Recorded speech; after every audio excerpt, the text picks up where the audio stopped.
Galaxy 666 by Pel Toro. Session 42.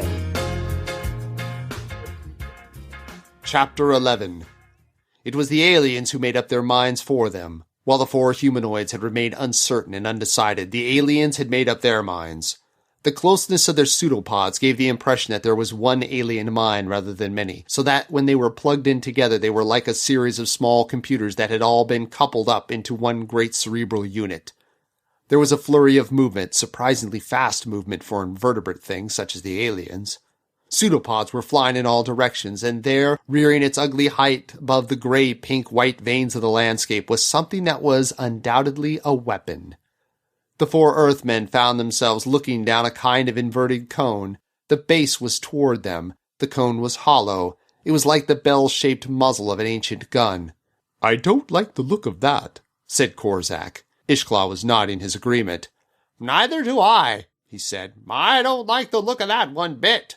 Well, if they hadn't already made contact with us, I would have said it was some kind of communication mechanism. But then I was always an optimist," grinned Bronet. "Among other things," said Oski. He laughed. It was almost a malicious laugh, but not quite. The air around them suddenly began to hum loudly and violently. The gray, white, and pink veins of the smooth, slippery stone upon which they trod seemed to find the vibrations as intolerable as the humanoids did. The sound and the awareness of the vibrations were accompanied by a peculiar smell. It seemed to rise and fall in intensity with the noise and the frequency that was being released in their direction. There was no wind, no breeze to carry it, and yet, paradoxically, it was somehow being driven toward them, as though they were a nexus between it and the auditory effect. It was a fragrance, a savor, a peculiar odor. There was a redolence about it. It had a very specific aroma, a distinct bouquet. There was a distinct effluvium, a particular emanation. They were not just made aware of it by the normal olfactory processes. It seemed to come in through their ears as well. It held them rooted to the spot. It increased in intensity both audibly and olfactorily. Then there was something to see, as well as something to hear. Strange flashes of colored light began to radiate from the weird bell-shaped instrument. It was a very strange light, a very peculiar and unusual light. Whether the strangeness and the peculiarity were occasioned by the weirdness of this apocryphal planet in Galaxy 666, or whether it was something that was entirely due to the aliens, they had no means of knowing. They were completely unable to move. Not a muscle, not a nerve, not a sinew. And still the light continued to flash. It too varied with the rise and fall in the smell and the sound. It seemed to have about it all the peculiar qualities that light could ever take to itself.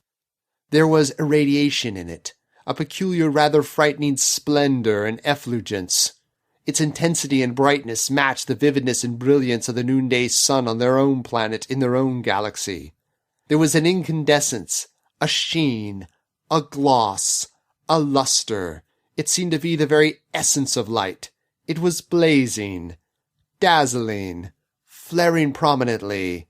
It was a flame, and more than a flame. It was as though 1,000 flames were dancing together. A great halo of light shone around the bell-shaped end of the peculiar alien weapon. A rainbow of coloration. An entire riot of color. The flashes were continuing, distinguished by fulguration and coruscation. Beams and rays scintillated and sparkled, while the pink, white, and gray rocks beneath the alien weapons glinted and glittered as the light played on them. Twinkling, flickering, and glimmering, the rocks turned to spangled tinsel as the light ate into them like fireflies eating into a summer twilight. Then the light began to die down to a glow, a soft flush. It became lambent. It turned from a bright, flashing power source into a dull aurora. It was like the Gengenshine. It fluoresced and phosphoresced for a few seconds more, and then, like a jack-o'-lantern or a will-o'-the-wisp, it died into inexplicable invisibility. And yet it died reluctantly. It was glimmering and flickering still, as though reluctant to say farewell. It was crepuscular, blurred, and bleary. The weapon looked strangely leaden and lacked luster. A kind of nebulous cloud remained around the bell. It was umbraguous and shadowy.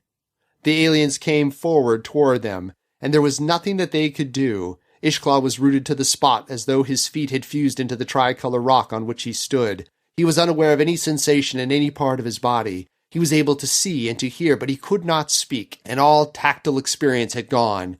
He knew that the others were in the same condition that he was. He called himself every kind of fool for falling for that alien weapon, yet what else could they have done in the circumstances? They had stood talking like fools while the aliens had assembled their weapon.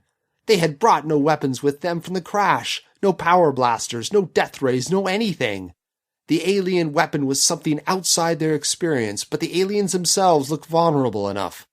Given one small hand blaster, Ishklaw knew that he could have shot the whole alien party long before they had assembled that peculiar bell-shaped machine. He felt as a civilized hunter must feel when his rifle jams in the jungle and he is at the mercy of horns, hooves, teeth, and claws, any of which are so primitive that he could destroy them with ease if only his gun was working efficiently. The compensation is a purely intellectual one, a feeling of mental superiority, but unless that can be translated into terms of actual superiority, then the hunter might just as well be as primitive as the beast with whom he is engaging in combat. The pseudopoded aliens picked up the 4 humanoids as though they were tree trunks, and without even a small display of difficulty, Ishklaw, Korzak, Bronit, and Oski were carried to the alien ship. Whether they were being taken prisoner because the aliens were merciful, or whether they were being taken off as subjects for dissection and further examination, neither the problem experts nor the spacemen colleagues had any means of knowing. Here ends Session 42.